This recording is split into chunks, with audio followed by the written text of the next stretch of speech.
ಇವತ್ತು ನೀವು ವೇತನ ಆಯೋಗದಲ್ಲಿ 27% ಅಂತ ಹೇಳ್ತಾರೆ. 27%. ಅದು ವರ್ಚುವಲಿ ನಿಮ್ಗೆ ಸಿಕ್ಕಿದ್ದೆಷ್ಟು?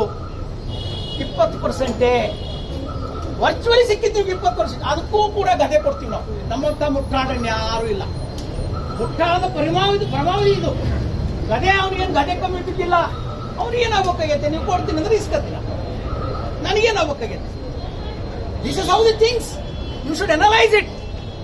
ವೇತನ ಏನೋ ಒಂದಿಟ್ಟು ಸಿಕ್ತು, ಸಾಕಪ್ಪ, ಸಂಬಳ ನೀವು ಲೆಕ್ಕ ಹಾಕೊಳ್ಳಿ. ಎಚ್.ಆರ್.ಎ ಕಮ್ಮಿ ಆಗಿದೆ, ಡಿ.ಆರ್.ಎ ಕಮ್ಮಿ ಆಗಿದೆ ಅಂದ್ರೆ ನೀವು ಅವ್ರು ಕೊಟ್ಟಿರ್ತಕ್ಕಂಥ 27% ಅಲ್ಲಿ ನಿಮಗೆ ಸಿಗೋದೇ 20%. ಒಂದು IT ಸೆಕ್ಟರ್ ಅಲ್ಲಿ ಒಬ್ಬರು ಸಂಬಳ ಅವ್ರಿಗೆ ಗೊತ್ತಾಗಲ್ಲ, ಆದ್ರೂ ಅವ್ರ ಸಂಬಳ ಪ್ರತಿ ವರ್ಷ 10% ಏರಿಕೆ ಆಗ್ತದೆ. ನಿಮ್ಮದು 7 ರಿಂದ 8 ವರ್ಷ, 7 ವರ್ಷ ಆಯ್ತು ನೀವು ವೇತನ ಆಯೋಗ ವರದಿ ಕೊಟ್ಟು. ವೇತನ ಆಯೋಗ ಹೇಳ್ತದೆ, ಏನಂತ ಹೇಳ್ತದೆ? ಸರ್ಕಾರ ಇಂಪ್ಲಿಮೆಂಟ್ ಮಾಡುವಂತಹ ಡೇಟು ನಿಷ್ಕರ್ಷೆ ಮಾಡೋದು ಸರ್ಕಾರಕ್ಕೆ ಬಿಟ್ಟು ವಿಚಾರ.